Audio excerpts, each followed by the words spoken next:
اول هغه څوک چې دغه غم او مصیبت د بیهوشۍ څخه پر هوش راغله او په ځان پوه سوه، دا ور معلومه سوه چې اوس د دوی پر غاړه د رسالت لوی او دروند مسؤلیت ورولوېدی، هغه انصار و. نو یې د بني ساعده په سقیفه کې د اجتماع او مشورې اعلان وکړي چې دغه سقیفه د عمومي مجلسو ځای و او رسول الله صلی الله علیه و آله وسلم تر اوسه په خپل کور کې دی، نه غسل ورکول سوی دی، نه کفن او نه شخ سوی دی. انصار سره راټول سو، مشوره کوي چې باید څه وکړو. د رسول الله صلی الله علیه و آله وسلم تر رحلت وروسته حل څه دی؟ انصار دلته په سقیفه کې سره یو ځای دي، خو د انصارو څخه دوه نفره چې یو یې عوین ابن ساعده رضی الله تعالی عنه او بل یې معین ابن عدی رضی الله تعالی عنه سقیفه پریښول او مهاجرینو ته ورهیسوه. دوی پر دې وبېرېده چې انصار بل حضور څخه د مهاجرینو کومه فیصله ونکړي، خو ابو بکر صدیق رضی الله تعالی عنه ته د مخله خبر ورسېدلی وو چې انصار د مازیګر تر لمانځه وروسته د بني ساعده په سقیفه کې د مشورې لپاره سره یو ځای شوي دي. نو هغه څوک چې د سره موجود و چې ابو عبیده عامر ابن الجراح او عمر فاروق رضی الله تعالی عنهما وهغه ته وویل راځي چې خپل ورونو انصارو ته ورسو. دغه درې نفر مهاجرین د سقیفه و طرف ته ورهیسوه او د سقیفه د طرفه هغه دوه نفر انصار عوین او معین رضی الله تعالی عنهما د مهاجرینو و طرف ته را رهیدي چې په لار کې سره یو ځای او مخامخ سوه. عوین ابن ساعده څوک دی؟ کوم وخت چې دغه آیات شریف نازل سو فيه رجال يحبون أن يتطهروا والله يحب المطهرين، يعني په دغه قبا کې داسې خلق دي چې دا یې خوښه ده چې خپل ځانونه د ګناهو او نجاستو څخه پاک وساتي او الله جل جلاله پاکي کوونکی خوښ لري. رسول الله صلی الله علیه و آله وسلم وفرمایل چې د هغو خلقو څخه یو عوین ابن ساعده دی او معین ابن عدی بیا هغه څوک دی کوم وخت چې دا خبر نشر سو چې رسول الله صلی الله علیه و آله وسلم وفات سو، ځینې خلقو به ویل یا رسول الله کشکې موږ تر تا د مخه وفات سوي وای. مګر معین رضی الله تعالی عنه ولاړ سو او ویل زه د ځان دپاره دا نه خوښوم چې تر رسول الله صلی الله علیه و آله وسلم د مخه مړ سوی وای. دا د دې لپاره چې پس له رحلت یې هم داسې تصدیق وکم لکه تر رحلت د مخه چې می تصدیق کاوه او دغه رسالت لپاره تر رسول الله صلی الله علیه و آله وسلم وروسته کار وکم. دا دغه دوه نفرو مقام او درجه و. نو د انصارو دغه دوه نفره د مهاجرینو د هغه درو نفرو مشرانو سره په لار کې یو ځای سو او ورته ویل تاسو مهاجرین د رسول الله صلی الله علیه و آله وسلم وزیران یاست و هغه کارو ته مګوري چې انصار یې کوي. د کارو فیصله په تاسو پورې تعلق لري او تاسو یې فیصله وکړئ. دغه دوه نفر انصار مهاجرین و هغه کار ته وربولي او تشویقوي چې واقعا هغه کار د دوی حق وو، که څه هم دغه خبرې د دوی د قوم د انصارو پر ضد وي، خدا هغه د زړه صافوالی، صدق او امانت او حق ته تسلیمېدو. یو انسان که د خپل قوم او اقرباو څخه جلا کیږي او یوازې یو کار کوي دا صحیح ده، خدا هغه وخت او په هغه ځای کې کېدلای شي چې د یقین او عقیده وي چې دغه زما کار حق او صحیح لار ده او واقعا هم هغه کار حق او صحیح وي. ابو بکر صدیق رضی الله تعالی عنہ دغه د دوی خبره نه ومنل او ویل یا زموږ د ورونو انصار سره یو ځای کیږو، غواړو چې خبره مو یو وي، تفرقه او جلاوالی نه غواړو. بیا هم د مهاجرینو دغه درې نفر مشران د انصارو د اجتماع وځای ته ورغله. هلته سعد ابن عباده رضی الله تعالی عنہ ولاړ سو او په خبرو یې شروع وکړه. د الله جل جلاله تر حمد او ثنا ورسته پر رسول الله صلی الله علیه و آله وسلم درود ووایه او بیا یې وویل یا معشر الانصار، تاسو په دین کې سابقه لري او په اسلام کې داسې فضیلت لري چې د عربو بل قبیله نه لري. رسول الله صلی الله علیه و آله وسلم دیارلس کاله په خپل قوم کې واوسېدی چې هغه د رحمان و عبادت ته رابلل او د بوتانو په پریښولو یې امر کول، مګر د قوم څخه یې بیل لږو نفرو بل چا ایمان نه راوړي او دغه لږو نفرو د دې قدرت نه درلودي چې د رسول الله صلی الله علیه و آله وسلم څخه آزارونه منع کړي او نه د علیه الصلاة والسلام و دین ته عزت او لوړوالی ورکولای سوای او نه د خپل ځانو څخه دفاع کولای سوای، ترڅو چې الله جل جلاله ستاسو د فضیلت اراده وکړه او تاسو ته عزت او کرامت راوستي او تاسو د اسلام په نعمت خاص کړاست. الله جل جلاله پر الله او پر رسول الله ایمان راوړل ستاسو نصیب وګرځاوه. د رسول الله صلی الله علیه و آله وسلم او د اصحاب څخه دفاع ستاسو برخه سوه. د رسول الله صلی الله علیه و آله وسلم او د دین عزت او د رسول الله صلی الله علیه و آله وسلم د دشمنانو سره جهاد ستاسو نصیب سو.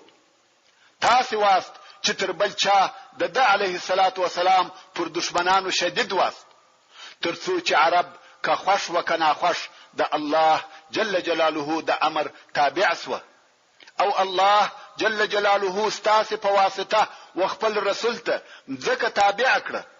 ستاسو په تورو ټول عرب ورسول الله صلی الله علیه و آله وسلم ته کشته او تابع سو او بیا الله جل جلاله رسول الله صلی الله علیه و آله وسلم وفات کی او د ستاسو څخه راضی وو، په تاسو یې سترګې یخي او خنوکي وي، نو د رسول الله صلی الله علیه و آله وسلم خلافت بیل ګډون او اشتراک د نور خلقو د ځان د پاره واخلي. دغه خلافت یوازې ستاسو حق دی. عمر فاروق رضی الله تعالی عنہ وایي کم وخت چې سعد ابن عباده رضی الله تعالی عنہ خبرې کولې، ما هم د خپل ځان سره خبرې جوړې کړې او دا مې اراده و کم وخت چې د سعد ابن عباده رضی الله تعالی عنہ خبرې خلاص شي بیا به زه د خبرو په جواب کې خبرې وکم. کم وخت چې سعد ابن عباده رضی الله تعالی عنہ د خبرو کولو څخه فارغ سو، حضرت عمر رضی الله تعالی عنہ ولاړ سو غواړي چې خبرې وکړي. ابو بکر صدیق رضی الله تعالی عنہ تر لاس ونیوي او ویل على رسلك يا عمر، یعنی ته تلوار مکوه. عمر رضی الله تعالی عنہ وایي زکشه نستم او ابو بکر صدیق رضی الله تعالی عنہ ولاړ سو او ویل اے خلقو موږ مهاجرین یو او تر ټولو خلقو په اسلام کې د مخه یو، حسب او نسب مو تر ټولو عزتمن دي، ژوند مو میانه دي او په خلقو کې مو درجه لوړه ده، نسل مو تر هر چا زیات او په رحم کې تر هر چا ورسول الله صلی الله علیه و آله وسلم ته نږدې یو، تر تاسو د مخه مسلمانان سویو او په قران کریم کې تر تاسو د مخه ذکر سویو.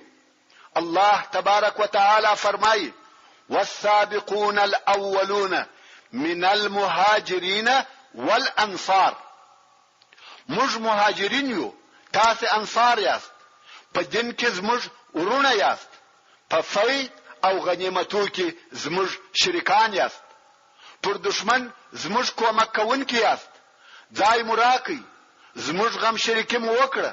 الله جل جلاله دې شبد لدر کې موږ آمران یو او تاسو مو وزیران یاست. عرب نه تابع کیږي مګر د قریش او قبیله ته. تاسو د خپل ورونو سره په هغه شي کې چې الله جل جلاله د خپل فضل و دوی ته ورکړی دی رقابت او منافسه مکوي. حضرت عمر رضی الله تعالی عنہ وایي هغه چې زما په نیت کې و چې زه وایم د هغه څخه داسې شی نسو پاته چې ابو بکر رضی الله تعالی عنہ یې ونوایي. او بیا ابو بکر الصدیق رضی الله تعالی عنہ حضرت عمر او ابو عبیده رضی الله تعالی عنهما تر لاس ونیول. اول ما دغه دوه نفره انتخاب کړی دي، هر یو چې تاسو خوښ وي د هغه سره بیعت وکړي. حضرت عمر رضی الله تعالی عنہ وایي د په ټولو خبرو کې زما دغه خبره نسوه خوښه. زه څنګه پر داسې قوم امریت وکم چې په هغه قوم کې دی ابو بکر صدیق رضی الله تعالی عنہ موجود وي. سعد ابن عباده رضی الله تعالی عنہ چې خبرې کولې په دغه ورځ مریض وو او پس له خبرو کولو څخه یې په ټوکی ځان وپیچي او دالته په سقيفه کې د یو دیواله او بغل ته څنګه واچاوه. د ابو بکر صدیق رضی الله تعالی عنہ تر خبرو کولو وروسته حباب ابن منذر رضی الله تعالی عنہ چې د انصار څخه وو ولاړ. پس له حمد او ثنا او درود څخه وویل حل زما سره دی.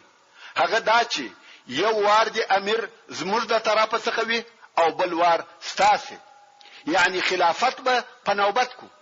خودل تغال مغال شروع سو، هر یو خپل فکر او نظر بیانوي. خبرې ګډوډ شوه او د هر طرفه आवाजونه راپورته شوه. یو د بل خبرې نه سره اوري او نه پوهیږي چې څه وکړي. په دغه وخت کې حضرت عمر فاروق رضی الله تعالی عنہ ودرېدی او په لوړ आवाज وویل اے خلقو، دا ابو بکر صدیق دی، د رسول الله صلی الله علیه و آله وسلم هغه ملګری دی چې دوی په غار کې و. الله جل جلاله په قران کریم کې ذکر کړی دی او رسول الله صلی الله علیه و آله وسلم په درازي وو چې ستاسو د منځه امام وي. ستاسو څخه یو څوک په دې راځي دی چې په منځ کې دی د ابو بکر صدیق رضی الله تعالی عنہ امام سي، یعنی هر څوک چې ځان دغه کار لایق بولي را د مخه دي سي. هیڅوک نسو ولار او نه چا څه وویل، ټول چپ دي او ګوري. نو حضرت عمر رضی الله تعالی عنہ وویل یا ابا بکر لاس دې راکه چې بیعت تر سره وکم. ابو بکر صدیق رضی الله تعالی عنہ هم لاس ورغشت کی. دا ولی آیا د هغه شوق د خلافت وو یا ځکه رضی الله تعالی عنہ د خلقو اختلاف ولیدي. په دغه وختو کې بل فوري او قطعي فیصله څخه بل چاره نشته. کوم وخت چې ابو بکر صدیق رضی الله تعالی عنہ د بیعت کولو د پاره لاس ورغځاوه، د مخه تر دې چې حضرت عمر رضی الله تعالی عنہ بیعت ورسره وکي، د انصار څخه یو نفر چې بشیر ابن سعد رضی الله تعالی عنہ نوم یې ورغورځېدی. د ابو بکر صدیق رضی الله تعالی عنہ لاس ونیوي او بیعت یې وکړي. دغه سړی د انصار څخه وو او غوښته چې اول هغه څوک چې بیعت کوي او اول نفر هم دیس. بیا عمر رضی الله تعالی عنہ بیعت وکړي او خلقو په بیعت کولو شروع وکړه. سعد ابن عباده رضی الله تعالی عنہ چې مریض او پروت وو، د خلقو د ډیروالي او ازدحام په سبب تر پښو لاندې کېدی او خلق پر خطل. نو د بني ساعده د سقيفه د مشورو او بحثو انتها او فیصله د ابو بکر صدیق رضی الله تعالی عنہ سره پر بیعت وسوه. دغه بیعت دغه د دوشنبه په ورځ وسو او رسول الله صلی الله علیه و آله وسلم تر اوسه په کور کې دی. سبا ورځ چې د سه شنبه ورځ و او خلق د ماپښین د منځه د پاره سره یو ځای شو، ابو بکر صدیق رضی الله تعالی عنہ اراده وکړه چې منبر ته وخیږي. حضرت عمر رضی الله تعالی عنہ ویل لږ انتظار وکړه یا ابا بکر، او په خپل عمر رضی الله تعالی عنہ منبر ته وختی. اول هغه خبره چې ما پرون کول چې رسول الله صلی الله علیه و آله وسلم نبی وفات شوی، هغه د شیطان د طرفه شویدل و، یعنی زه هغه خپل خبره بیرته اخلم، هغه خطا و. او بل ستاسو د شورا خلقو، ستاسو د نبی پر خلافت د هغه پر هغه صاحب او ملګری اتفاق وکي چې د علیه الصلاة والسلام سره په غار کې ملګری وو، نو ولارسي او بیعت ورسره وکي. خلق هم ور ولارسو او د ابوبکر صدیق رضی الله تعالی عنہ سره پر بیعت کولو ازدحام دی. هر یو غواړي چې تر هغه بل د مخه بیعت وکي. کم وخت چې بیعت پای ته ورسېدی او ټول خلق بیعت ورسره وکي، ابوبکر صدیق رضی الله تعالی عنہ منبر ته وختي، د الله جل جلاله حمد او ثنا وویل، او پس له درود پر رسول الله صلی الله علیه و آله وسلم یې وویل: اما بعد، ای خلقو، زه پر تاسو امر وګرځول سوم او تر تاسو بهتر نه یم. اصلا دغه جمله د رضی الله تعالی عنہ د طرفه تواضع و، کنه د رضی الله تعالی عنہ د رسول الله صلی الله علیه و آله وسلم په شاهدی پس له انبیاء علیهم السلام څخه تر ټولو انسانانو بهتر دی. او رسول الله صلی الله علیه و آله وسلم فرمایي پس له انبیاء څخه تر ابو بکر ښه او بهتر پر ځکه نه دی ګرځیدلی. نو د کوم وخت څخه چې الله جل جلاله بشر پیدا کړی دی، بیا د قیامت تر ورځې پورې بیل انبیاء څخه تر ابو بکر صدیق رضی الله تعالی عنہ بل د لوړې درجه خاوند نسته.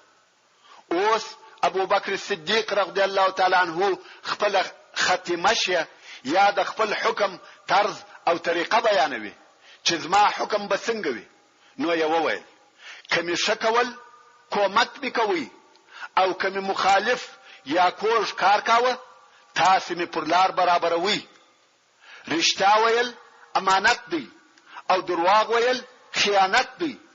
یعنی هیڅ وخت به د یوې موضوع په باره کې خلاف درته ونه وایم، بلکې صادق او صریح بیم. په معلومات او اخبارو کې به اړول او مخالفت نوي. نو ځکه ویل الصدق امانه والكذب خیانه. ورونو، دغه د حکم قانون دی، هر حاکم باید داسې وي، نه لکه د نن ورځې حاکمان چې د ملت سره سراسر په درواغو او خطا ایستلو ژوند کوي. او ویل ستاسو ضعیف زما په حضور قوي دی، تر څو چې حق یې ور اخلم ان شاء الله، او ستاسو قوي زما په حضور ضعیف دی، تر څو چې د څخه حق اخلم ان شاء الله. او هر قوم چې فی سبیل الله جهاد پریږدي، هغه قوم ته الله جل جلاله ذلت او خواري راولي. یعنی جهاد ته دوام ورکوم او نه پریږدم. او په هیڅ قوم کې فواحش نه نشر شوی مگر الله جل جلاله پر هغو عام آفت نازل کړی دی. یعنی فحشا ته به هیڅ کله اجازه ورنکم، د فحشا په باره کې به هیڅ نرمي ونکم، تر څو چې د الله او رسول الله اطاعت کوم. زما اطاعت کوي او کما د الله او رسول الله نافرمانی وکړه، بیا نو زما اطاعت پر تاسو نه دی لازم. او په اخر کې وویل خپل منځ ته مو ولارسي يرحمكم الله. دا د ابو بکر صدیق رضی الله تعالی عنہ د خلافت د دوره اولنی خطبه و، او خلقو د ماپښین منځ ادا کړي. دغه ورځ چې د هجرت د 11 کال د ربيع الاول د میاشتې 14 او د سهشنبه ورځ و، رسول الله صلی الله علیه و آله وسلم د پرون څخه په خپل کور کې دی او خلق نه پوهیږي چې د هغه په باره کې څه وکړي.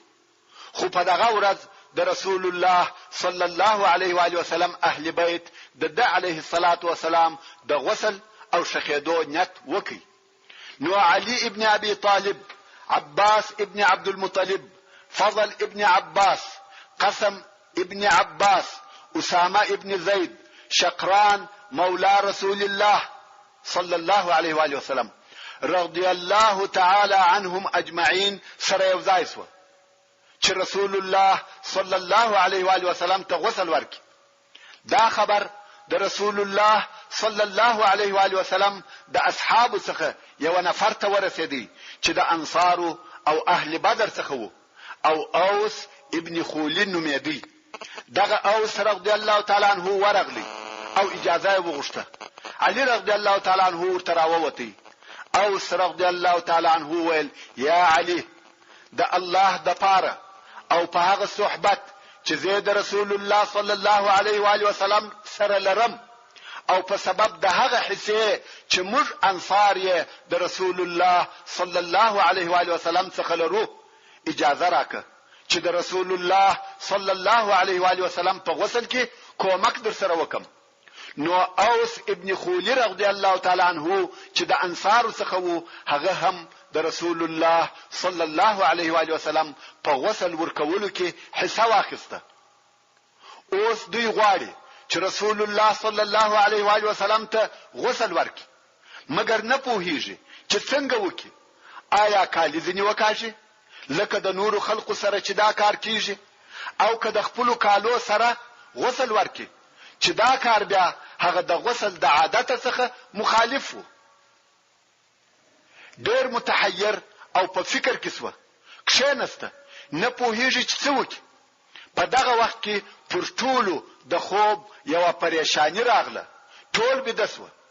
د کور د طرفه یې आवाज واوریدي چې ویل رسول الله صلی الله علیه و آله وسلم ته د خپل کالو سره غسل ورکړي.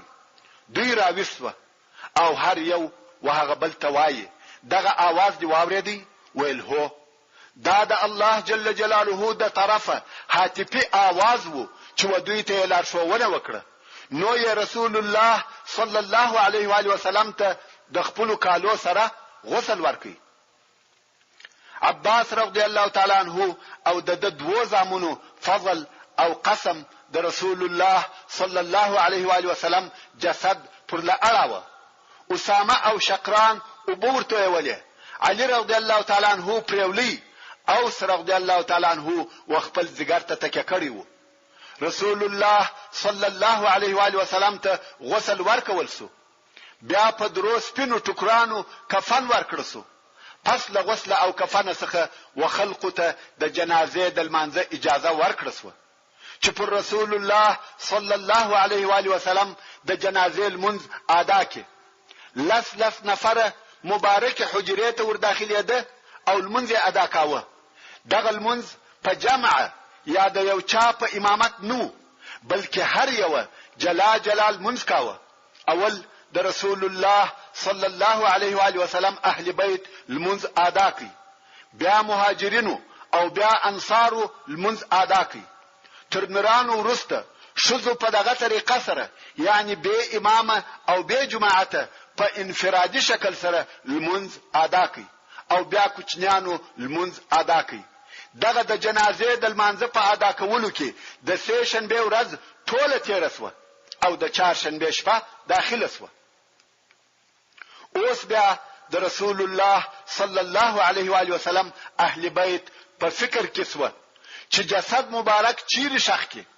آیا په مسجد کې شخ کې د حضرت عائشه رضی الله تعالی عنها په کور کې پر هغه ځای شخ کې چې هلته وفات شوی دی او کې په بقیع کې شخ کې. دلته هم په حیرت او فکر کې سو. نو یو ابو بکر صدیق رضی الله تعالی عنہ ته نفر ولېږي چې مشوره ورسره وکړي چې څه وکړو. ابو بکر صدیق رضی الله تعالی عنہ وویل ما د رسول الله صلی الله علیه و آله وسلم څخه اوریدلی دي چې موږ انبیا هل تشخیجو چیرې چې مو روح قبض کړسي یعنی د شخیدو ځای مو هغه د روح د قبض کېدو ځای دی. د ابو بکر صدیق رضی الله تعالی عنہ د طرفه دغه امر او مشوره ورته راغله. دوی هم د دې آمادګي ونیول چې د حضرت عائشه رضی الله تعالی عنها په خونه او پر هغه ځای چې د رسول الله صلی الله علیه و آله وسلم بستر آوار وو قبر وکینی. مګر اوس بیا نه پوهیږي چې قبر څنګه وکینی ځکه هلته په مدینه منوره کې قبرونه پر دوه قسمه کیندل کېده. مهاجرینو به له حد قبرونه کینل او انصارو بیا وقبرته لحد ورکاوه. لحد چی شدی؟ لحد هغه کښته په قبر کې د قبله و طرف ته هغه بل کیندل سوی ځای ته لحد ویل کیږي چې د مړي جسد په هغه لحد کې ایښول کیږي او بیا خښتې ورته درول کیږي. اوس اهل بیت کرام نه پوهیږي چې به لحد قبر جوړ کی او کده لحد قبر. د مهاجرینو د قبرو د کندلو مسؤل ابو عبیده رضی الله تعالی عنه او د انصارو د قبرو د کندلو مسؤل ابو طلحه رضی الله تعالی عنه. نو عباس رضی الله تعالی عنه یو نفر و ابو عبیده رضی الله تعالی عنه ته ولېږي او یو نفر یې و ابو طلحه رضی الله تعالی عنه ته ولېږي او الهی ته ستاسو د نبی د پاره اختیار کا هر یو چې د مخ راغلی د هغه پر ډول به قبر وکینو. خو اول ابو طلحه رضی الله تعالی عنه را ورسېدی د قبر په کندلو شروع وکړه او د لحد قبر یې جوړ کړ. دا کار د چهارشنبه په شپه وسو. حضرت عائشه رضی الله تعالی عنها وایي موږ د رسول الله صلی الله علیه و آله وسلم په شخیدلو نسو خبر مگر د کولنګانو په आवाजو. د چهارشنبه په شپه مو په نیمه شپه کې د کندلو आवाजونه واوریده. نو د سه شنبه ورځ تیر شو او د چهارشنبه په شپه د شپې کندل شروع شو او قبر جوړ شو. بیا نو علي، فضل، قسم، شقران رضی الله تعالی عنهم اجمعین وقبر تورکشت شو او رسول الله صلی الله علیه و آله وسلم یې وقبر تور داخل کی. مغیره ابن شعبه رضی الله تعالی عنه د رسول الله صلی الله علیه و آله وسلم محافظ هم دغه دفن په کار کې ګډون او اشتراک ورسره کړی وو. کوم وخت چې خلق د قبر څخه راپورته شو غواړي چې اوس خاوري ورواچوي، مغیره رضی الله تعالی عنه خپل انګشتری کښلې و او قصدا یې په قبر کې پرې ایښو. نو ویلر صبر وکي، زما انګشتری په قبر کې لویدلې ده، غواړم چې راوایخلم. ویل ورکشته سه. مغیره رضی الله تعالی عنه قبر ته ورکشته سو. اولیه د رسول الله صلی الله علیه و آله وسلم مبارک جسد په غیږ کې ونیوي او مچې کوي. بیا یې خپل انګشتری راواخسته. مغیره رضی الله تعالی عنه وایي د دې کار څخه زما مقصد داو چې زه هغه آخري نفر سم چې د رسول الله صلی الله علیه و آله وسلم مبارک جسد می مسح کړی وي او آخري نفر سم چې د رسول الله صلی الله علیه و آله وسلم سره می وداع کړی وي. دا د اصحاب کرامو هغه ډیر حب او محبت وو چې د خپل حبیب او محبوب رسول الله صلی الله علیه و آله وسلم صلوات الله علیه وسلامه سره یې درلودي. اوس چې د شهیدلو وخت سو ټول اصحاب کرام وایي پر رسول الله صلی الله علیه و آله وسلم څنګه خاوري واچو. موږ دا کار نسو کولای. دا کار ډیر سخت او مشکل دی چې موږ دې پر رسول الله صلی الله علیه و آله وسلم خاوري ورواړو. خود رسول الله صلی الله علیه و آله وسلم هغه حدیث شریف ورپیاسو چې ودوی ته فرمایلی و زما ژوند ستاسو د پاره خیر دی او زما وفات ستاسو د پاره خیر دی. ژوند می په دې سبب ستاسو د پاره خیر دی چې سملار درشم او وفات می په دې سبب ستاسو د پاره خیر دی چې هر پنځشنبه یا د جمعې په شپه ستاسو عملونه ما ته وړاندې کیږي. کوم په عملو کې خیر او شکرونه و د الله جل جلاله حمد ووایم او که شر یا بد کارونه و ستاسو لپاره د الله جل جلاله څخه بخښنه غواړم. صحابه کرام وویل یا رسول الله آیا پس له وفات څخه ته موږ پیژنې؟ رسول الله صلی الله علیه و آله وسلم وفرمایل زه تاسو په نومو او نسب سره پیژنم. د قیامت تر ورځې تاسو هر یو جلا جلا پیژنم. صحابه کرام وویل ته څنګه و موږ ته دعا کوي ستا جسم به خاوري سوی وي؟ رسول الله صلی الله علیه و آله وسلم وفرمایل الله جل جلاله د انبیاء علیهم السلام جسد پرمځکه حرام کړی دی، یعنی مځکه یې نه خرابوي او نه خاوري کیږي. نو یې دغه حدیث شریف په یادولو سره د رسول الله صلی الله علیه و آله وسلم پر مبارک جسد خاوري واچولې. رسول الله صلی الله علیه و آله وسلم د شپې د حضرت عائشه رضی الله تعالی عنها په کور او خونه کې شخ کړسو.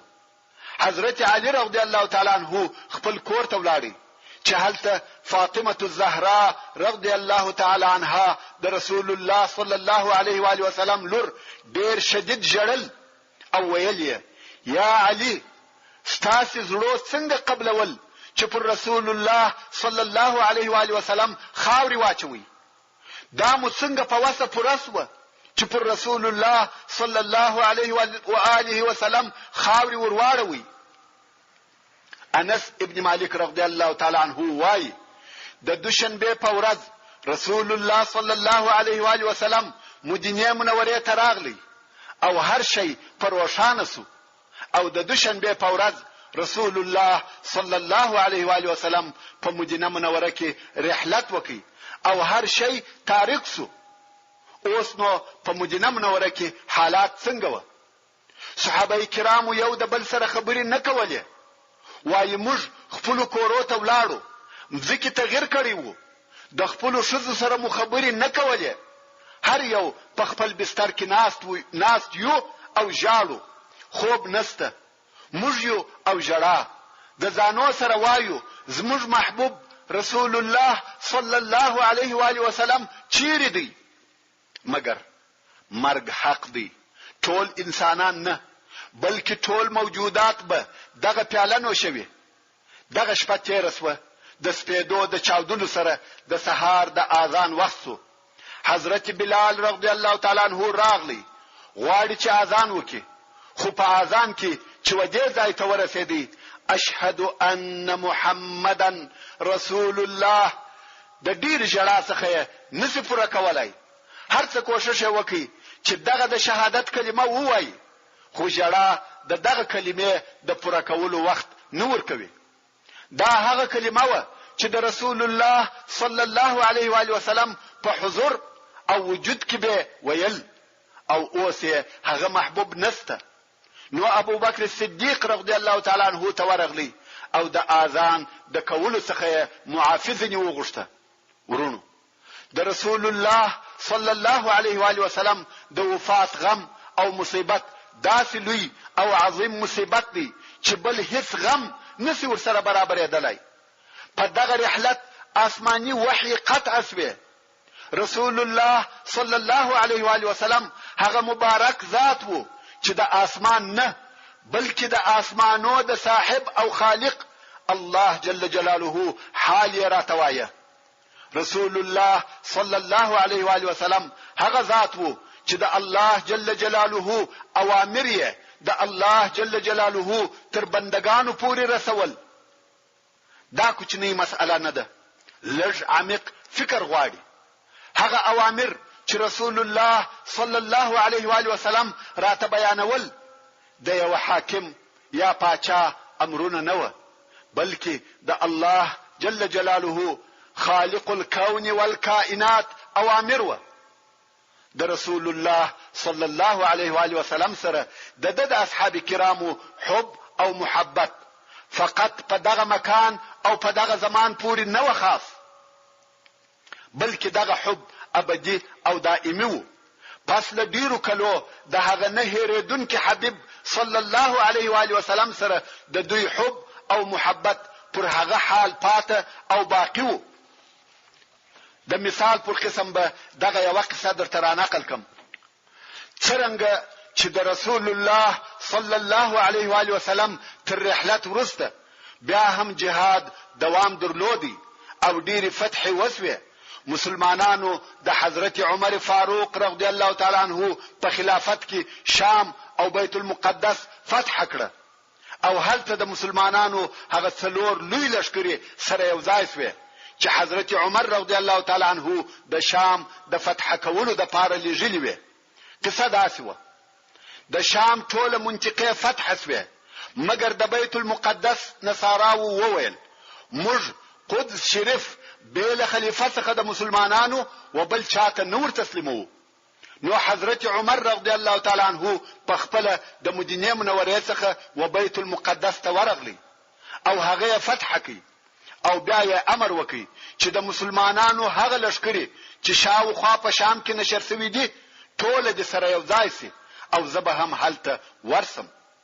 نو د مسلمانانو ټول لشکري د خالد ابن ولید لشکر چې په وروسته کې امریت و ابو عبیده رضی الله تعالی عنہ ته ورکړسو، د شرحبیل رضی الله تعالی عنہ لشکر، د عمرو ابن العاص رضی الله تعالی عنہ لشکر او نور ټول لشکري د جولان په منطقه کې په الجادیه کې سره یو ځای شو. دا هغه وخت وو چې الله جل جلاله د کفارو شان او شوکت، دبدبه او هیبت ورمات کړی و. مسلمانان پر فارس او روم کامیاب شوي و. د هغه وخت د دنیا لوی لوی قوتو د مسلمانانو په مقابل کې شکست خوړلی و. د کفارو ډیر شارونه مسلمانانو فتح کړی و. نو دغه د الجادیه یا جولان اجتماع د اسلام او مسلمانانو د عزت علامه و. د اصحاب کرامو مشران پس له څو کاله جهاد څخه د اول وار د پاره په دغه اجتماع کې سره یو ځای شو. نو ویل یا امیر المؤمنین دا ورځ ډیره لوی ورځ ده، د اسلام د فتح او کامیابی ورځ ده. د حضرت بلال رضی الله تعالی عنہ څخه وغواړه چې اذان وکړي. حضرت بلال رضی الله تعالی عنہ د رسول الله صلی الله علیه و آله وسلم تر رحلت ورسته بیا اذان نو کړی. نو صحابه کرام ویل دغه ورځ لو او شاندار ورځ ده، غواړو چې بلال رضی الله تعالی عنہ اذان وکړي. دا هم د الله جل جلاله د عزت د اظهار د پاره چې موږ مسلمانان یې پر دغه ځکه کامیاب کړو. حضرت عمر فاروق رضی الله تعالی عنہ و حضرت بلال رضی الله تعالی عنہ تورغلی ویل یا بلال ناشدتك الله ان تؤذن في هذا اليوم. ناشدتك الله په عربي کې داسې جمله ده لکه موږ چې په پښتو کې وایو د خدای روی مې دروړی دی. نو حضرت عمر رضی الله تعالی عنہ ورته ویل یا بلال د الله پر روی نن په دغه شاندار ورځ کې اذان وکړه. حضرت بلال رضی الله تعالی عنہ هم موافق سو ویل هو. نو د رسول الله صلی الله علیه و آله وسلم تر رحلت ورسته دا اول وار دی چې حضرت بلال رضی الله تعالی عنہ اذان کوي. بلال رضی الله تعالی عنہ ودرېدی او په اذان یې شروع وکړه الله اکبر الله اکبر الله اکبر الله اکبر اشهد ان لا اله الا الله اشهد ان لا اله الا الله. کوم وخت چې دې کلمې ته ورسېدی اشهد ان محمدا رسول الله، بلال رضی الله تعالی عنہ وجړل او ټول خلق ورسره جړل. د دې جړا سبب د رسول الله صلی الله علیه و آله وسلم یادېدل و. د هغه علیه الصلاۃ والسلام هغه پاک سیرت او خوونه و. د رسول الله صلی الله علیه و آله وسلم جهاد او اخلاق وجړول. هغه عظمت او هغه محبت چې د اعظم البشر او خیر البشر سید البشر صلی الله علیه و آله وسلم په اخلاقو کې پروت وو هغه وجړول. ټول خلق جړل او د رسول الله صلی الله علیه و آله وسلم مؤذن بلال رضی الله تعالی عنہ خدا سي شدید جړل چې اذان یې نسوای پوره کولای او پوره هم نکي. دا د هغه حب او محبت په سبب و چې بلال رضی الله تعالی عنہ او اصحاب کرامو د رسول الله صلی الله علیه و آله وسلم سره درلودي. ورونو تاسو غواړئ چې د رسول الله صلی الله علیه و آله وسلم سره په جنت کې یو ځای شئ؟ د مجلس او ملاقات شوق لري؟ نو یو اندازه د دنیا شوق پرېږدئ او د رسول الله صلی الله علیه و آله وسلم محبت اختیار کړئ. د هغه علیه الصلاۃ والسلام د رسالت د رسولو په فکر کې سي. موږ او تاسو دغه بحث د دې لپاره واورېدی چې حق لار پیدا کو او پر هغه رهیسو. د مځکې د اصلاح لار دغه ده، حق لار دغه ده. د رسول الله صلی الله علیه و آله وسلم متابعت وکړئ. که څه هم په ډېر ګران قیمت درته تمامیږي، ته باید ووایې دنیا څه شي ده؟ زه جنت غواړم زه د رسول الله صلی الله علیه و آله وسلم ملاقات او مجلس غواړم. موږ باید د رسول الله صلی الله علیه و آله وسلم سره محبت ولرو. د الله جل جلاله څخه سوال او غوښتنه کوم چې د سرور کائنات سید الکونین رسول الله صلی الله علیه و آله وسلم متابعت زموږ په نصیب کې. د رسول الله صلی الله علیه و آله وسلم حب او محبت ته زموږ په زړه کې ځای ورکړي او د الله جل جلاله څخه غواړم چې د خپل محبوب رسول الله صلی الله علیه و آله وسلم سره مو پر حوض کوثر او په فردوس اعلی کې یو ځای کې او الله جل جلاله دا توفیق راکړي چې د رسول الله صلی الله علیه و آله وسلم د رسالت وظیفه پر غاړه واخلو. ورونو د رسول الله صلی الله علیه و آله وسلم سیرت قصه نه ده، د زړه تسلا او د وخت تیریدنه دي، بلکې د رسول الله صلی الله علیه و آله وسلم سیرت پند او نصیحت دی، وعظ او عبرت دی. زموږ مسلمانانو د پاره لارښوونه ده چې موږ باید په خپل پیشوا پسې اقتدا وکړو. الله جل جلاله د سورة الاحزاب په 21 نمبر آیات کې فرمایي: لقد كان لكم في رسول الله أسوة حسنة لمن كان يرجو الله واليوم الآخرة وذكر الله كثيرا. يعني هغه خلق چې د الله جل جلاله د رضا او لقاء امیدوار دي او د آخرت د ثواب امید لري او په کثرت سره د الله جل جلاله په ذکر او یاد مشغول دي، د هغو د پاره د رسول الله صلی الله علیه و آله وسلم مبارک ذات ډېر ښه اسوه او نمونه ده. هغه مبارک ذات ښه قائد او پیشوا دی، ښه لارښوونکی او راهنما دی.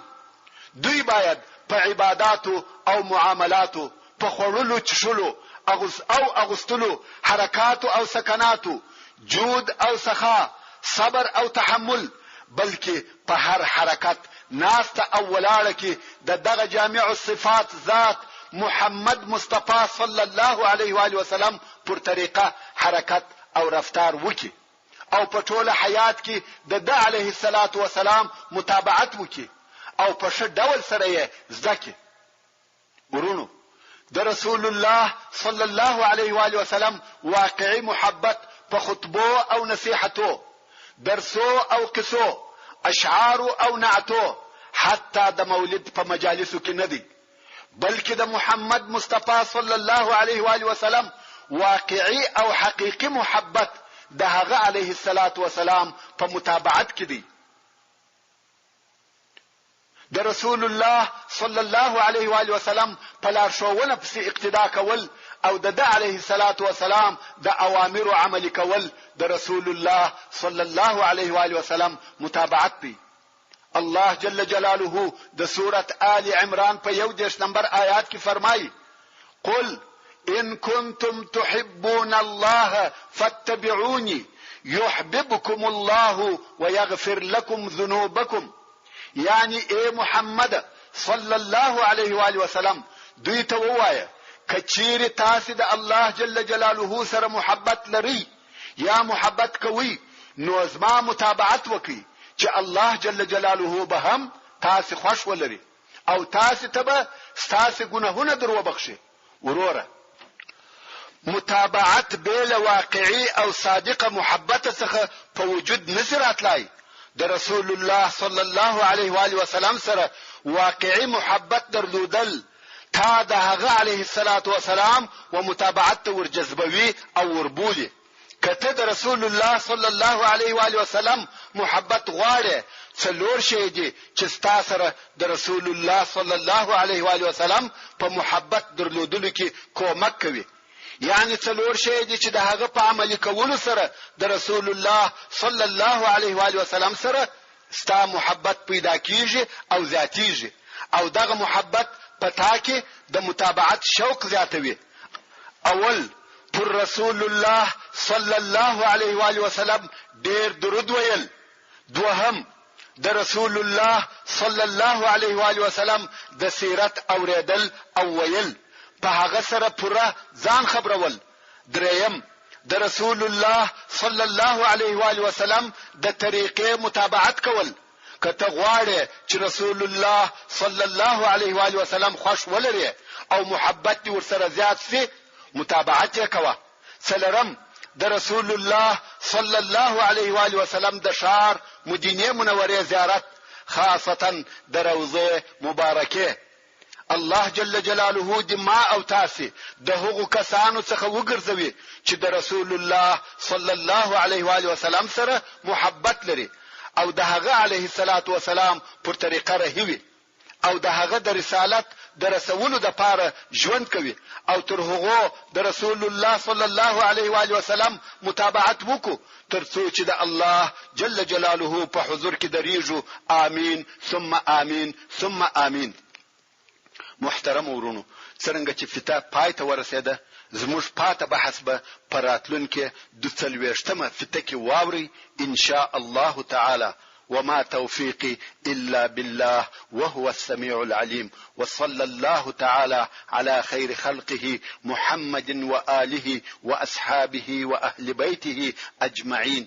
والسلام عليكم ورحمة الله وبركاته.